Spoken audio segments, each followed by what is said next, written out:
All right.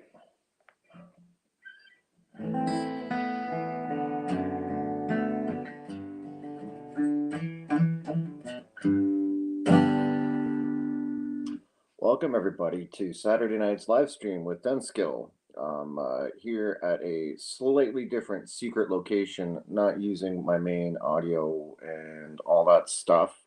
However, just thought I'd put up a live stream. It's been a while since I've done one, and I haven't put up any videos recently. So hey, here we are. Glad to see we got a couple viewers on board. If anyone's watching, let me know if my audio is showing up okay. I've got me an acoustic guitar here for this little jam. And basically, what we're going to talk about tonight is influences. Influences on your guitar. They can be guitar influences, they can be non guitar influences, they can be guitar influences that didn't influence you. So drop me a line in the comments. Let me know what influences you're looking at. What are your big ones? And when I talk about influences, there's a lot of them that you can talk about, like in terms of historical ones, physical ones. Hey, Dwight's here. Hey, buddy, good to see you, man. And yeah, bunch of different influences you can have. Like did your meal influence what you're how you're playing? Are you healthy? Are you feeling sick? Did you just watch something cool on YouTube that's influencing and inspiring you? And some influences can be good, some can be bad, right? The I you know Most guitar players that I know are a blender of different influences. You grow up listening what you grow up listening to, and we all kind of digest and process music as we get older, and sometimes those influences come out. Sometimes you can have an influence like staring you right in the face, and it doesn't really influence you. So I'd love to hear your stories about what's influencing you. I'm going to speak from my own experience and my own story as far as influences. From early ones to even non-guitaristic ones. Because really, my playing, I like to think, has developed over the years. I like to think that as I gather more and more influences and things that I listen to and experience, that somehow it comes out in my playing. So I'll talk about a few of my influences, musical and non-musical. And once again, thanks for joining, folks. If this is your first time here, my name's Denskill, and I'm a guitar player and I play in a couple different bands right now. And I do a bunch of recording and some YouTube stuff. So, and I might even play a little bit for you guys tonight, just maybe to demonstrate how some of those influences have come out in my own playing and in my own style. So, you starting at a real high level, obviously, history and culture play a huge part in your ability to access music and listen to other things. When I was in school, we used to study. I studied psychology among many subjects, and one of them was in sociology. And one of the big things was, you try and find to get some research done. You'd always have to try and find a control specimen or someone that hasn't experienced the experimental situation. So things like remote tribes that haven't really experienced any cultures, other cultures, are a good example because they're not necessarily influenced by tradition and things like that. And Dwight's saying, "Great looking acoustic guitar. Thanks, buddy." Yeah, this is a Taylor. What is it now? This is a Taylor 724 CE made out of walnut. It's a very nice guitar. And yeah, we'll get into how instruments influence our playing as well. But as I was saying, you always want to find. Oh, hey, my bro's here. Hey, Guitar Hack, what's up, buddy? Hey, look, guys, let me know if my audio and visuals are okay. I'm kind of shoestringing this little live stream here. But getting back to sort of, the more global view of influences, right? Finding like a remote tribe in the jungles of Brazil or in the middle of nowhere in Africa or Australia that's never heard music before, it makes me wonder, how do they interpret music? How do they feel it? Is it a rhythmic thing? Is it a melodic thing? If you've never heard the Beatles before, for example, like, you know, certain things we hear become part of our DNA and naturally become part of, Western music as they call it. But there's all different kinds of music out there in different parts of the world with different traditions. And I think the key, to keep this podcast positive, I think the key is to keep an open mind. Take in all these other influences that you're seeing and see what they do to you. And see how they might express themselves in your playing. So, pretty much. Oh, hey, Mitch is here too. Hey, buddy. Great to see you guys out here tonight. So, um, I grew up, obviously, I'm a child of the late '70s, and coming up, I heard a lot of music from my older brother, Guitar Hack, but I also had music coming from my culture. Oh, Trouble's here. Quentin's here. Hey, Quentin. And so I took in a lot of music when I was young, and I was always just really attracted to music. For some reason, it had this magical power of hypnosis over me. It was My father liked music, my brother obviously likes music, and so I grew up listening, to traditional cultural music, and that was around. Pop music was around, and AM radio was big, and FM radio was around, but I wasn't necessarily allowed to listen to that all the time because it was a little bit dangerous. But early on, my musical influences, my biggest one being my brother to start, kind of, going to his room and there'd be like Kiss and Aerosmith posters up there.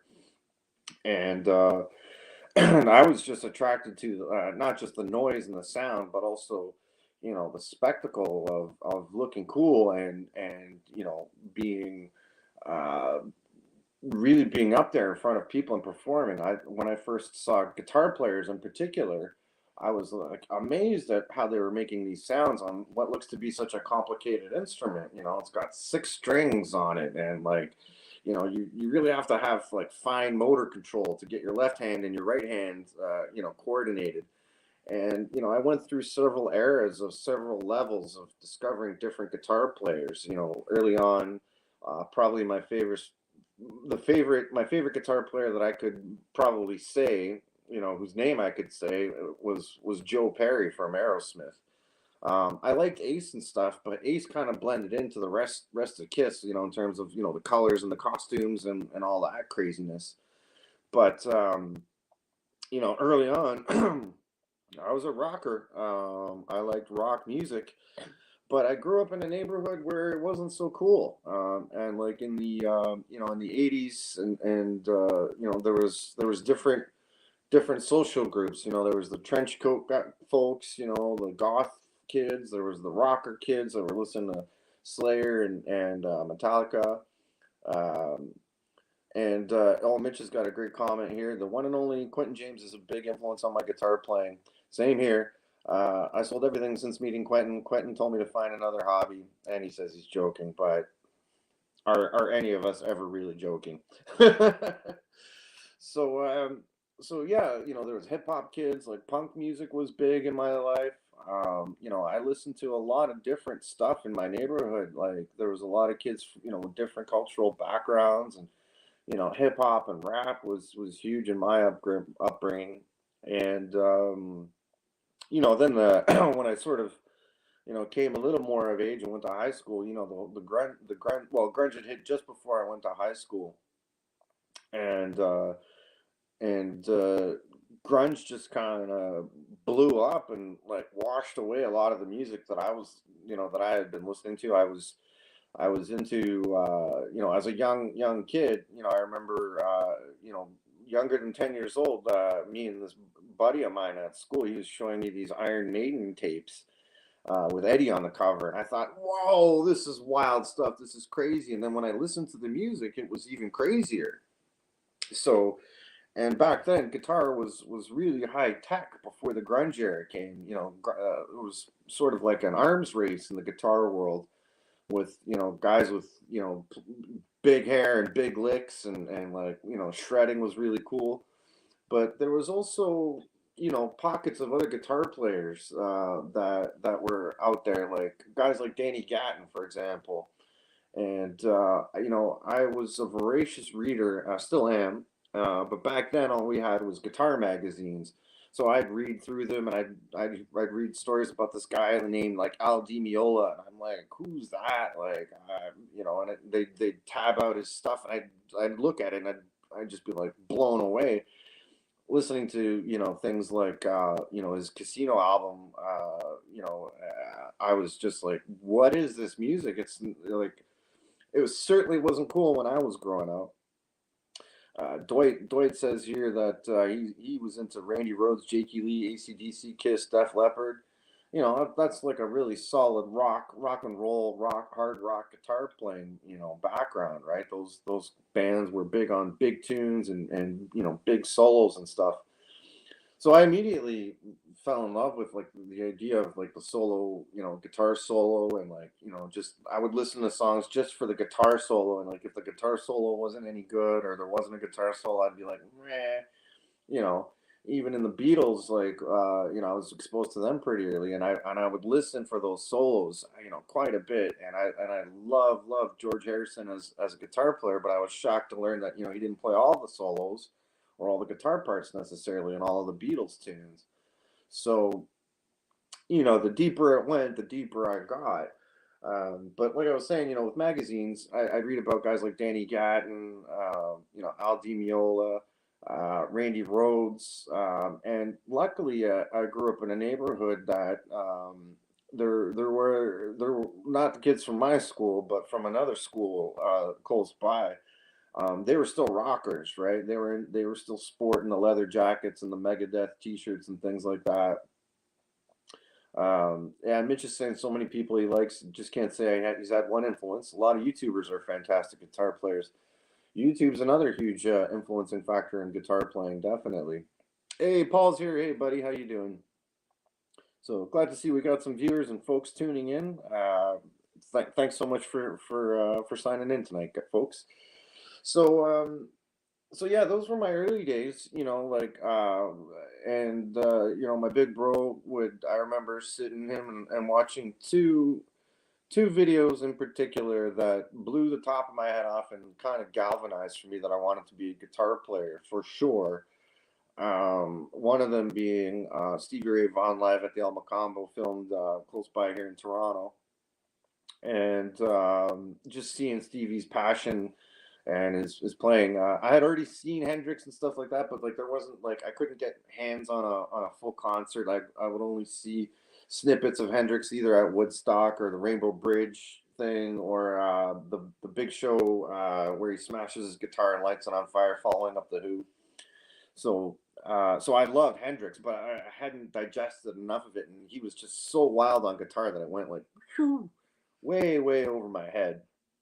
But so one of the first videos I remember sitting in my brother's condo apartment at the time, and we watched Stevie Ray live at the Elmo Combo, and I was floored. I thought this guy is like unreal, unbelievable, and that was one galvanizing moment. The other galvanizing moment was watching Jimmy Page, and the song remains the same, and like that just again blew the doors off me. Like I knew at that point I had already been really interested in guitar, and I really wanted to play, and my brother used to drag me around to some of his jams, and one time I remember getting to play bass. I wanted to get into guitar, but my brother told me that bass only has four strings, and oh hey, Janice is here. Hey, Janice. And it was kind of easier to manage, just four strings, like not a lot of. Well, I didn't know about chords on bass back then, so I love the low end thump of bass. So I was maybe 11 years old when when I decided to join the orchestra at school, the string ensemble at school, and I didn't tell my parents, which wasn't the smartest idea. So I showed up one day at home with a giant double bass and no idea how to play it, but they weren't too happy with that. But I kind of persisted in playing bass, and I had a second bass guy that kind of showed me a couple tricks. I could read a little bit of music, bass clef, but I was always frustrated because it really wasn't a guitar, and like I had no idea about jazz back then. I listened to jazz, but it was over my head. It was like overall just confusing music. I couldn't follow. I couldn't follow it. It sounded like noise to me. Like my ears hadn't developed yet. My brain was certainly not developed. However, joining that string ensemble at age 11 was, playing first. It was up here in Canada. I think you're in grade six back then. So I learned, pizzicato style bass, where you're playing with your fingers, and I also learned how to use the bow, and I learned how to play with, different quartet, like a quartet or a quintet, and it got me kind of my first real experience playing with people, like in a musical sense. There was a conductor, and like we had to read the music, and I even had solos and stuff like that. And we went to the up here in Canada, we have something called the Kiwanis Festival. So I got to go there and compete and win prizes and things like that. And you know due to various circumstances, my folks, my parents, God bless them, they didn't really want to put me through music school or anything like that, and or give me lessons for a variety of reasons, which aren't important. But I just had that bug, that thing for music, where you couldn't hold me back once I heard music, and like certain tunes. I would stay at home and try and figure out Led Zeppelin bass lines on the stand-up bass. I was already a Zepp head at a very young age. I thought and I still think they're the greatest band ever. So, so those were the string ensemble though, and then later we joined with the band. We joined with the rest of the orchestra. So I was playing, with drums and like horn sections and things like that. And I did that for about 3 years, but I wasn't taking lessons, and I wasn't really all that interested in classical music. It just it didn't have that energy and that sort of rush that rock music brought me. So I was absorbing all kinds of things, and I just said the word Rush, but Rush was another one of my huge influences. And as I was playing bass, like I kind of idolized Getty guys like Geddy Lee and John Paul Jones and Chris Squire from Yes, and there was there, and then I heard Jaco Pastorius at a young age, and I was like, okay, I can't do that anymore. Like, so I got a little bit older and started going to high school, and I remember it vividly. Hey, Lars Guitars is here. Hey, buddy. Oh, we got a few viewers on, so thanks everybody for tuning in. But I remember being in high school, and our lockers were sorted alphabetically, so I didn't really have a choice. Hey, Brian's here. Hey, buddy. Good to see you, man. Thanks for joining in. We got ten viewers right now. That's probably one of my all-time highs. Woo! So our lockers were alphabetized. So they didn't really have a choice who to pick their locker was. But I remember opening my locker and just like putting my crap and my books and my jacket in. And I remember the guy beside me opening his locker, and he had all these like metal bands on his like posters and like magazine picture cutouts, right? And some of them were clearly from guitar magazines, right? So I was like, oh, okay, I gotta get to know this guy. The guy to my left, the guy with the locker on the other side, opened up his locker, and he had pictures of like rap bands and like punk bands and Beastie Boys and things like that. And I was like, oh, I love that stuff too. I was really into hip hop and rap. Always have been and always will be, right? In fact, I gave up guitar for a couple years to solely focus on hip hop and turntablism, but that's a whole other story. Um, anyway, right away I made buddies with these two guys, and I said, the one guy played guitar and he was better than me. He had been taking lessons, um, I really wanted to play guitar. I didn't have a guitar yet, so that was another story involving my folks, where I had to work it out with my brother. To his credit, again, helped me go downtown Toronto, the big city, and we're in the suburbs here. So we ended up going downtown, and I only had so much money to buy a guitar and a little PV Rage amp, and I bought a PV guitar, and I was like still like a few bucks short. So my brother lent me the rest of the money, and I had to pay back everybody that I borrowed money from to buy this first guitar. And once in a while, I got to play with different folks and get the odd lesson. My brother taught me a lot about scales and modes and stuff like that. That I just I absorbed it like a sponge. And like I said, kids in my neighborhood were playing. So my neighbor two doors down was like a phenomenal musician that played. His brother, his older brother too, played piano. They played piano, violin, and were just real shredders on guitar. Old guitar guys is here, 62. Hey man, how's it going? And so I had a lot of positive influences. Like there was like I wasn't one of those folks living in the boonies where there weren't guitar players and I had to drive hundreds of miles to see a show or anything like that. Um, you know, it was one of those things where I had the influences and I had the resources, and like back then music was still music. It wasn't so like there was still songs and guitar playing and all that. And when the grunge came thing, like suddenly you had to practice. You didn't have to play solos, you could practice a lot less. So a lot of guitar players and that I grew up with kind of stuck with that, and kind of the DIY punk rock, three chords and the truth kind of thing. But there was always that pocket of guitar players that still like Metallica and Iron Maiden and metal and like the high tech guitar playing. But that kind of went underground. Regardless, it wasn't enough for me. Reading those magazines, the guitar magazines, I can't underestimate how much of an influence that was on my life. Because through that, back then, when you bought, I think it was guitar. I don't know if it was Guitar World or Guitar Player, but sometimes in the middle of the magazine you would get like a little record that you could tear out and play. Ah, Gussie, hey Gussie. And you could pretty much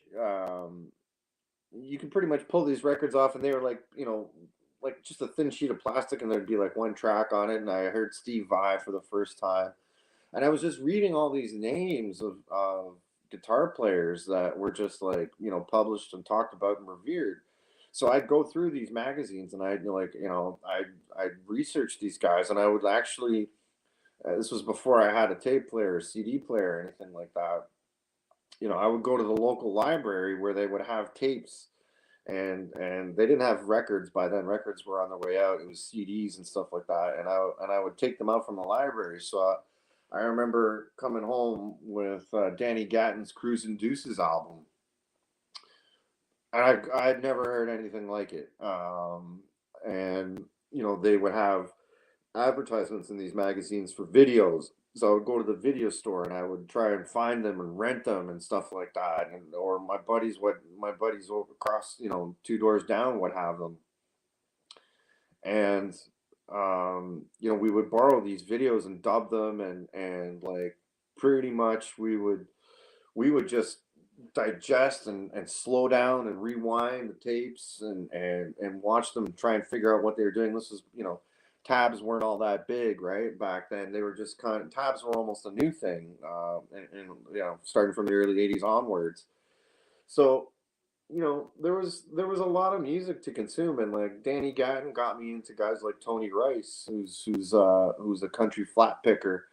And it was a slippery slope. It was just an endless journey for me in terms of guitar players that I picked up from those magazines.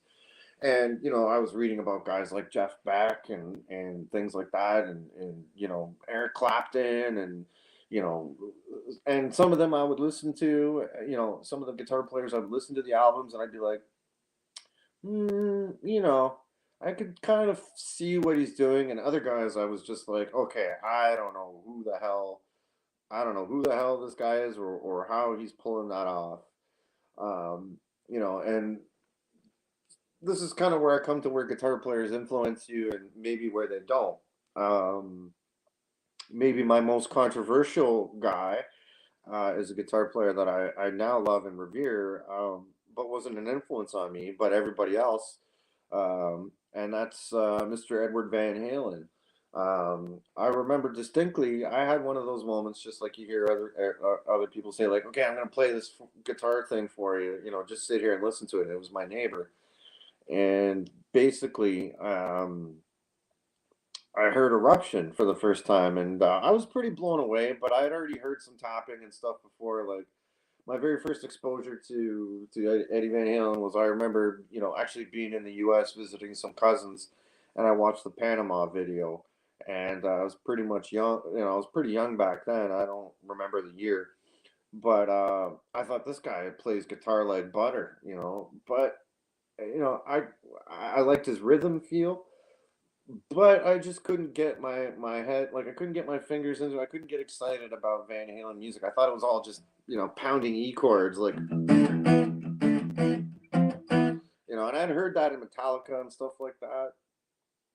Oh yeah, you guys, looks like you guys had a storm yesterday. Hey there, Brian. Oh boy. Yeah. Yeah, I've been hearing about some funky weather here. It's springtime up here in Canada, apparently, but it's just been raining. Anyway, I know that Eddie was a huge influence on basically every other guitar player and their grandmother, but I was really more into like guys like Randy Rhoads, who had that kind of classical thing going on and that odd, he'd make odd melodic choices. I just thought Eddie played really fast blues and cheated a lot. I thought with the finger tapping thing, I kind of considered that cheating for a while until I got into my own druthers and my own, like, I slowly picked up tapping. I had to learn how to do it real slow, just like everybody. Like, how do you make that sound, right? So so yeah, so yeah, you guys had some tornadoes down there, boy. Jeez, sorry to hear that. Hopefully things are cool. Um, so yeah, Eddie was a huge influence, but for a lot of folks, but for me, I kind of slept on Eddie for a while. I thought his playing was just fast and bluesy based. I kind of liked more of the soul and the blues elements of guys like Stevie Ray Vaughan and Jimmy Page, and they were a little more sloppy, which was a little more at my technical level.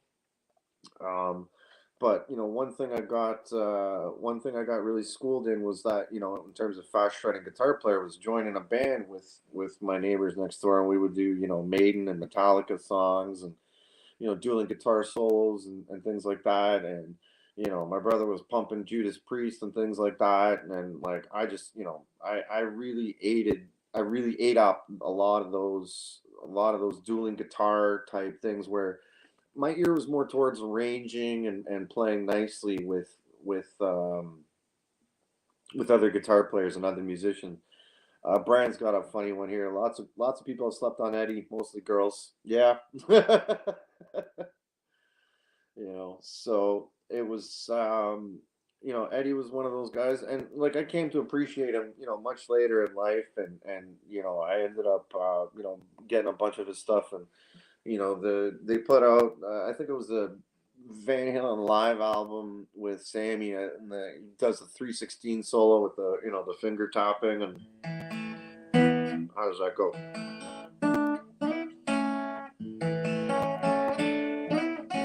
Starts with that, and then he does the tapping, all that crap, and then he gets into like the Hot for Teachers suite and all that stuff. So I sat down there with tabs of that and learned that back to front, and I was just like, that's I'm gonna try and corner this part of this style, part of this influence, and that's where a lot of my more technical playing and like just that energy that Eddie brought, that rhythmic feel, that swing, unmistakable Eddie feel that he has. That's I kind of digested it, but I wasn't like, I wasn't running through the streets swearing up and down about Eddie Van Halen. I thought, there's enough people doing that back in the day, right? So he had enough fans. He didn't need me. Plus, I liked other things too. I was also into like punk rock and like heavy metal, and like Sabbath was a huge band for me. And like like one note from Tony Iommi could like bend the gravitational pull of the earth for me. Like that was I really like the soul aspect of it. But kind of sprouting from my upbringing and listening to that rap and hip hop, they were sampling a lot of like old school funk and disco stuff. So I started going back into that and discovering those types of guitar players and folks in the James Brown band, and like the army of guitar players like Eddie Hazel and P Funk. A lot of that stuff started soaking into my DNA, and Prince was my brother was a big fan of Prince, and so was I, because when I'd see him play, I what I really wanted was that command and control of the guitar. To this day, I still call it the grip. It's that command and that control. Like with a lot of the grunge guys, they would, they could barely play like, chords and inversions. You know,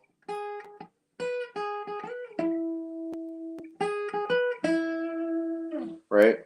So, I was more like Quentin and I were talking about Blind Melon the other day. Like, I was always just looking for the bands that had in the grunge era when I was coming up that had that extra bit of, uh, guitar sauce in them.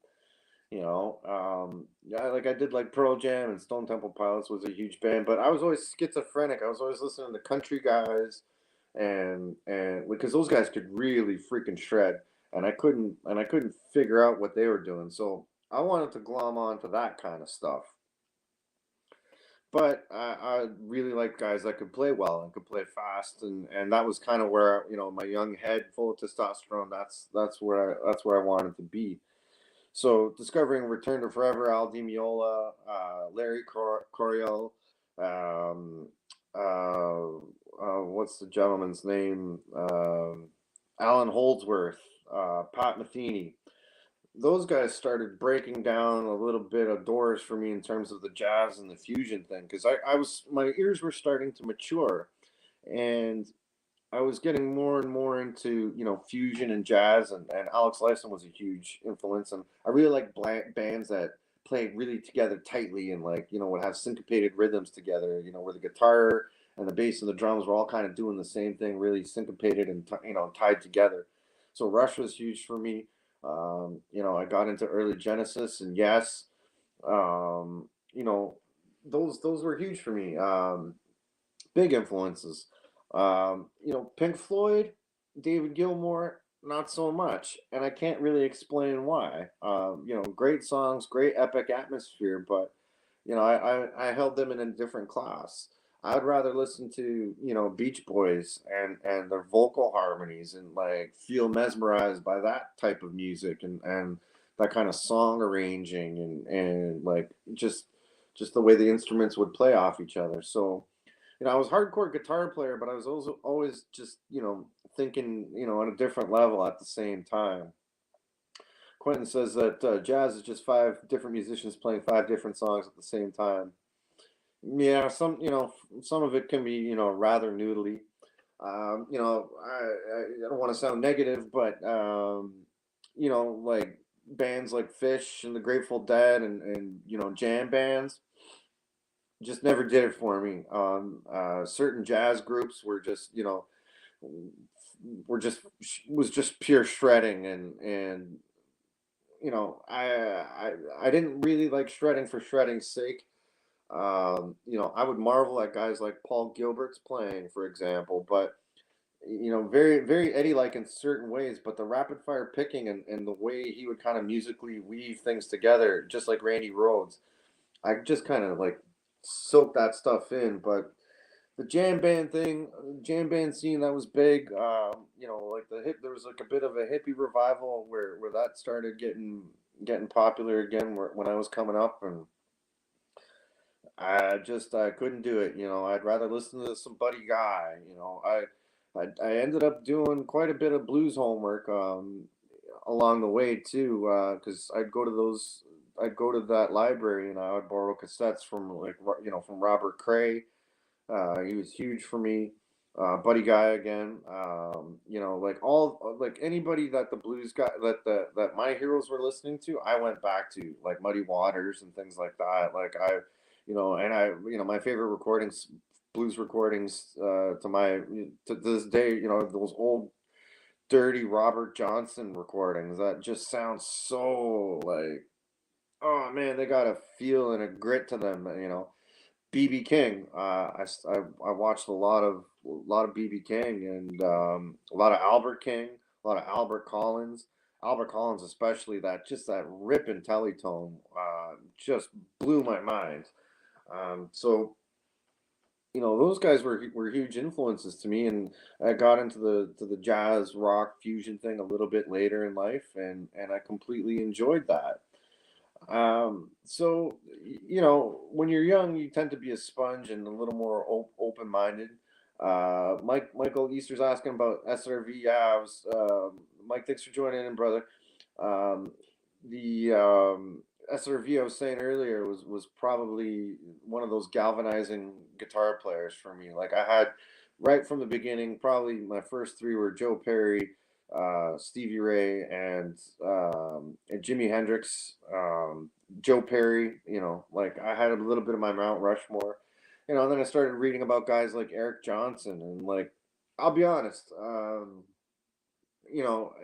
Some of that music is music for guitar players, and some of it's kind of poppy, and like I didn't really appreciate it, but man, the playing was when I heard Cliffs of Dover, I immediately went out and got a magazine that had the tabs for that, and just spent ages trying to figure out how to play Cliffs of Dover. Brian saying Brad Whitford too, absolutely underrated. Um, Played some great solos too. I was again very schizophrenic, so a lot of the bands I was in starting off had two guitar players, so I had to learn how to play nice with other guitar players, and guitar the other guitar players in my band were, I'll be honest, they were better than me, so they were always louder and played more solos and stuff like that. But I was always trying to bring up the rear. I was just talking to my brother about this the other day. I'm a big rhythm player guy. Like I love rhythm guitar players. Like Malcolm Young, probably one of my favorite of all time. Just having that chugging rhythm. Like you got Angus running around like a tornado, and I love Angus for sure. But I was always just like keeping my eye on Malcolm, just like that's not an ACDC riff. I don't want to get demonetized because I'm making millions.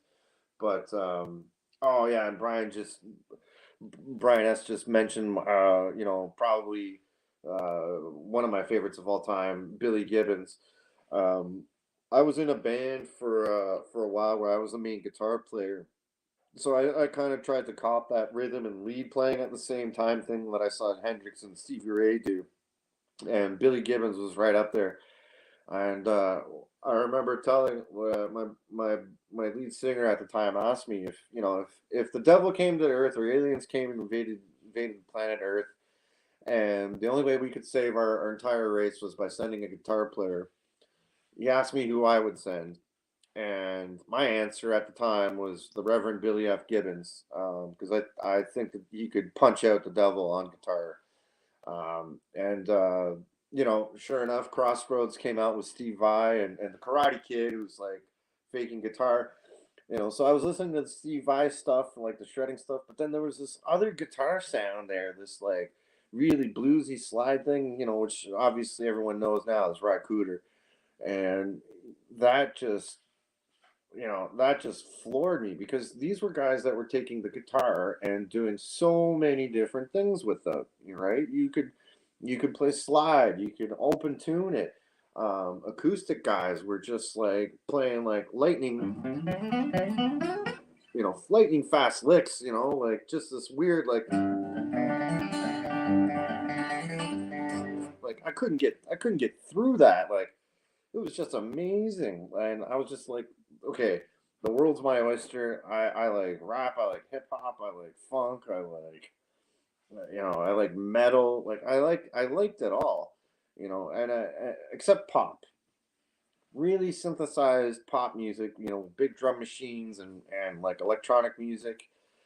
I took back when I was growing up, the rave scene, electronic music really took off, and I didn't really like it that much. I thought it was too synthetic, and like there was really lacked a human element to it.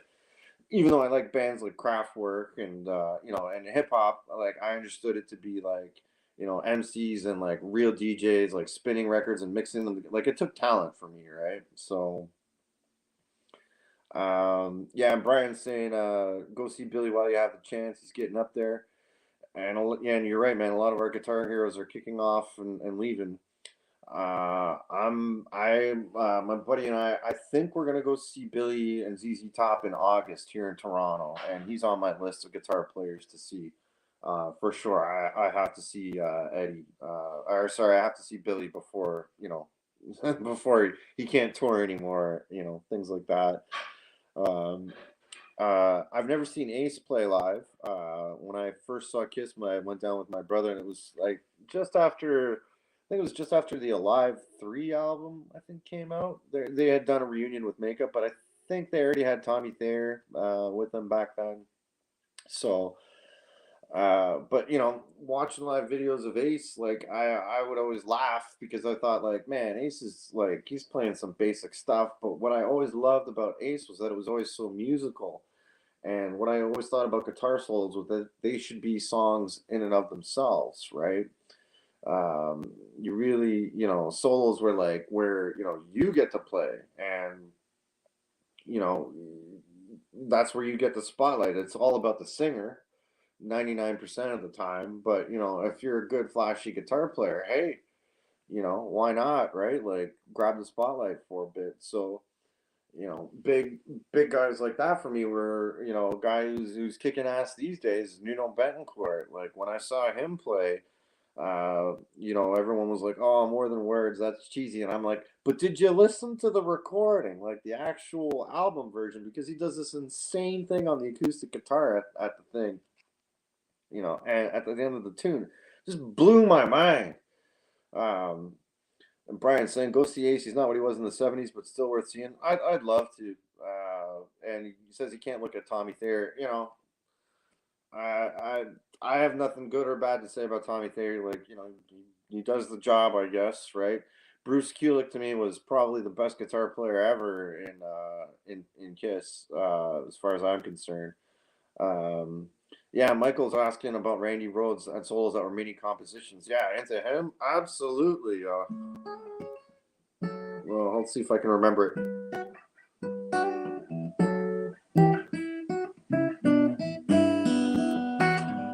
That's terrible version of D. I used to know it like the back of my hand, but yeah, Randy Rhoads just like mini compositions, within his songs with that classical feel, as opposed to guys like Yngwie, where like he'd be burning up and down the fret, like playing just like arpeggio after arpeggio. Like I loved Yngwie because of his passion.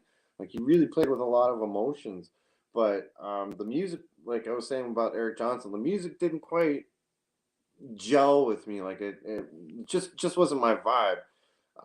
Nothing bad to say about it, of course, but you know, uh, it just I was into meaner music. I like music that had a little more salt in it, right?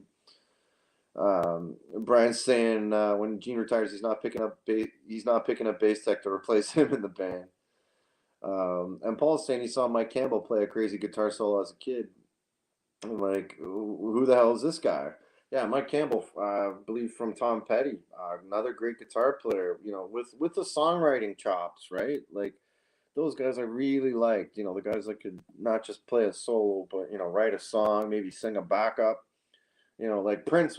Prince was the model for me. Like that guy could sing, play, dance, piano, play other instruments. Like I kind of wanted to be him because I had a bit of a producer's mind and I was recording from a very early age. So The way things were recorded, like, I like to think that I invented recording techniques like multi-tracking and like recording, like bouncing tracks. I just figured out how to get more than four tracks onto my four-track machine than like just by bouncing tracks. I thought I was a genius. I thought I had invented that, and I was like, oh no, that's just bouncing. Like I read about it later. I'm like, oh man, is that all I had to do to figure out how to get more tracks onto a recording? So learning how to record, playing in a classical band, playing in metal bands, doing the full-time guitar roll thing, like the rhythm and lead at the same time. Those were huge influences based on the music that I was playing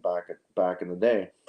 And like I said, I took a big break from guitar. Like when I was in university, I kind of put it aside for about a couple years there because I focused more on hip hop and making beats and drum machines and scratching and beat juggling and things like that. But again, I was listening to music that was Beastie Boys highly sampled stuff from the 70s and 80s. So I just kept coming back to guitar, and I kept discovering new and different guitar players. Folks that had been around a while and a lot of them that aren't with us anymore.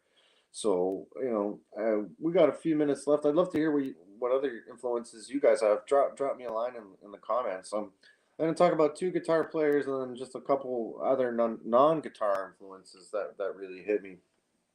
Um, the first guy that I wanted to talk about is a guitar player named Lenny Barreau. I believe American by birth, but grew up in Canada and was famous in the 60s and 70s. And Lenny Barreau was a guitar player that played, very complex chord voicings and moving bass lines at the same time, and sometimes played a seven-string guitar and taught me things. I'll take the pick out of my mouth. Taught me things like these types of harmonics, things like that, where you do. And Chet Atkins had done that too. I was a big Chet Atkins fan. Don't know if that's coming through too well on the recording, but playing piano like chords on the guitar. So Lenny Barreau, my interest in Lenny Barreau kind of morphed into an interest in Bill Evans, the piano player, and those chord voicings and the way they would control the melody and then the underlying chords at the same time, sort of thinking in parallel.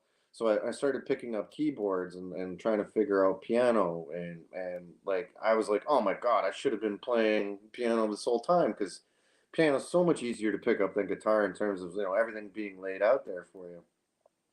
And Guitar Hack mentions that yeah, Lenny taught Randy Bachman, another amazing guitar player with fantastic chops. So I went nuts on Lenny Barreau. I bought like all of his recordings. I'm so glad that Randy Bachman ended up finding his a lot of his back catalog and preserving it and putting still making it available for other guitar players. So yeah, Lenny Barreau was just mind blowing for me. Taught me how to look at the guitar completely different, more like a piano and more as an orchestral type instrument, an arranging instrument. Brian's got to run. Take it easy, bud. We'll see you, man. And so that's one guitar player that really kicked me in the ass. The other guitar player that I discovered kind of later in life was a guy named Tommy Emmanuel. If you've never heard of him or seen him play, I highly suggest checking him out. I guarantee, watch one video from Tommy Emmanuel, you'll either want to burn all your guitars or just pick them up and try and learn some of his stuff. Um, he's another guitar player that kind of has a really hybrid style, mostly acoustic. He does play electric, but Tommy Emmanuel, I'm telling you, folks,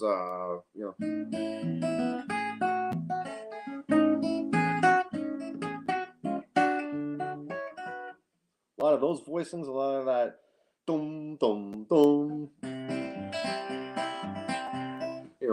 chord melody at the same time, at a very advanced level.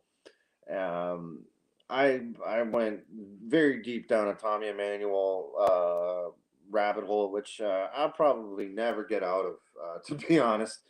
I've seen him probably 4 or 5 times play every time he's come to Toronto area, and he's just he's got everything. He's got soul, he's got technique, he's got musicality, he's got obviously chops like nobody's business, and just again, it's great to have these renaissances when you've been playing guitar, for a while. Like there's always somebody new, somebody's doing something different. Really, this thing is endless. You know, he constantly inspires me just with his energy and his personality too. So I've always been just gravitated towards guitar players. Like I want to know what that person has. I want to know their tricks and techniques. So I go deep.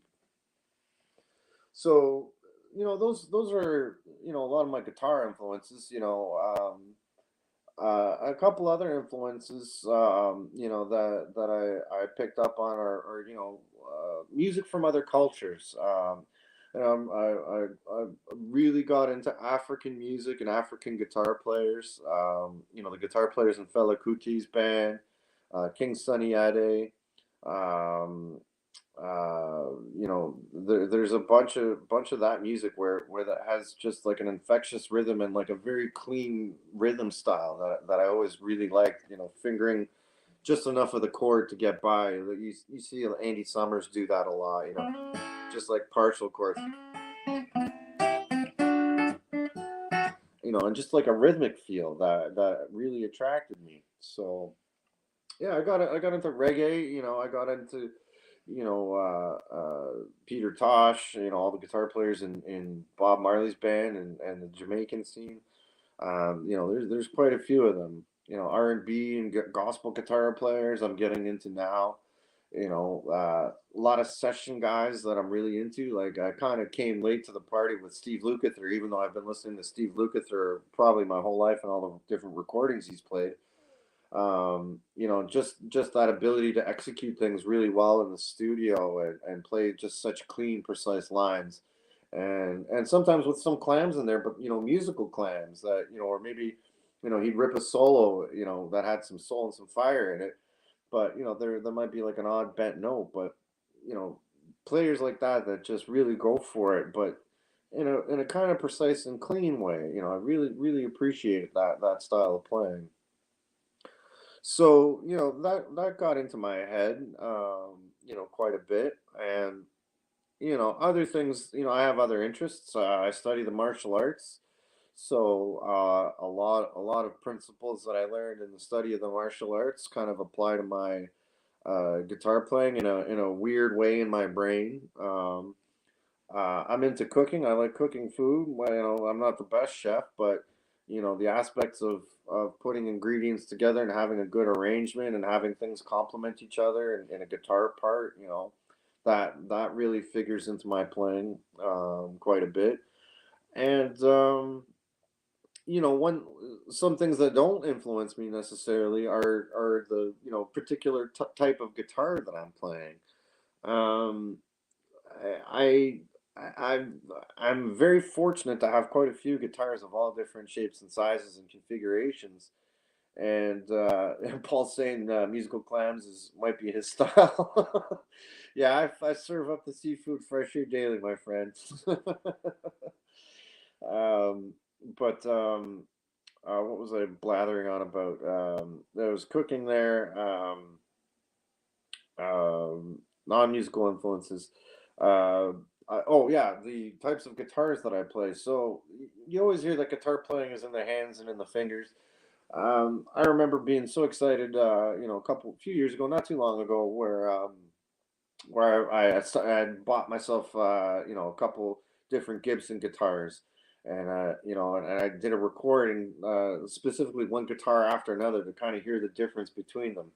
And I remember playing it for my brother and a few friends, and like, I can't tell what guitar that is, but I can tell it's you, playing. And so I kind of I became a little bit agnostic to whether it was a Telecaster or a Les Paul or a Strat or an Ibanez. Like I just kind of I just download. I attack the guitar the same way. Like the neck shape, I don't really care about neck shapes that much. I'll play a chunky one. I'll play a thinner one. I like them all. Um, when it comes to acoustic guitars, I've got this beautiful piece here with the cutaway and electronics and like, really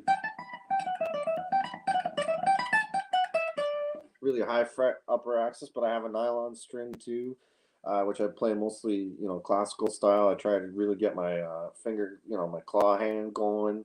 My friends like to make fun of me and say that my guitar playing, when I'm playing guitar, it looks like a crab is down here and a seagull is up here and they're fighting sometimes. Just because, just the way I finger and grip the neck. So the actual guitar doesn't really, change my style or the way I approach it that much different. I mean, it might, like, I'm not gonna obviously be, shredding with a pick on a nylon string, but I've got a Martin D28 that I love playing, big open chords and like Zeppelin-y type stuff and more intricate finger picking type stuff.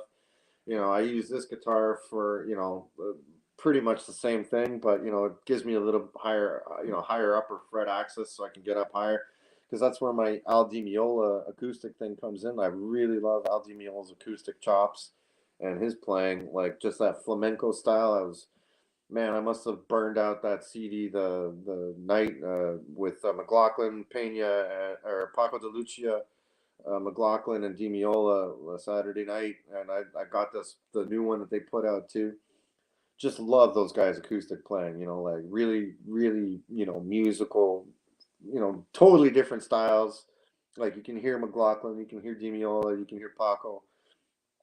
Those guys just blew my doors off with their playing. So anyway, yeah, so there's, influences can vary, like, in the little notes for this video, I'm like, your influences can be what you had for breakfast this morning or how much sleep you had last night. That's going to influence how you attack and approach the guitar. Did you have a bad day at work? What was traffic like? I don't always feel like playing guitar. Sometimes I put it down, sometimes I just work things out in my head or I'll switch to the keyboards, and figure something out.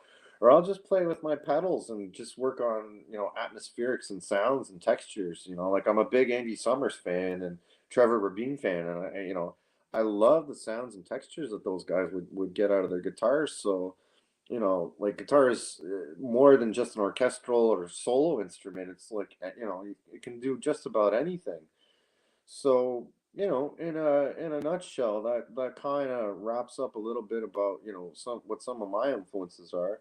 I'd love to hear what you guys think. I'm gonna be ending this live stream pretty shortly here, but yeah, you know, guitar playing, especially these days, seems to be getting wider and more spread out. I'm glad to see guys like Nuno putting out, crazy stuff, and there's guitar players like Tosin Abasi and the guys from Polyphia. They're doing some crazy stuff. Like our old vanguards are still around. I'm still a huge Steve Vai fan, and Satch is still around. But someone's got to carry the torch for us, right? We got to keep moving guitar into the next generation. And Tim Henson is another crazy guitar player with crazy chops, and Eric Gales, Josh Smith. Like I could name a ton of new generation guitar players that are just ripping it like crazy, and that helps me. That influences me. That keeps me inspired. Get the popularity of guitar can come and go, but the music still stays, right? And I was talking with my brother today. The new stuff is out there. You just got to find it. You got might have to dig a little deeper and go for maybe go into areas that you might not be used to, but it's out there.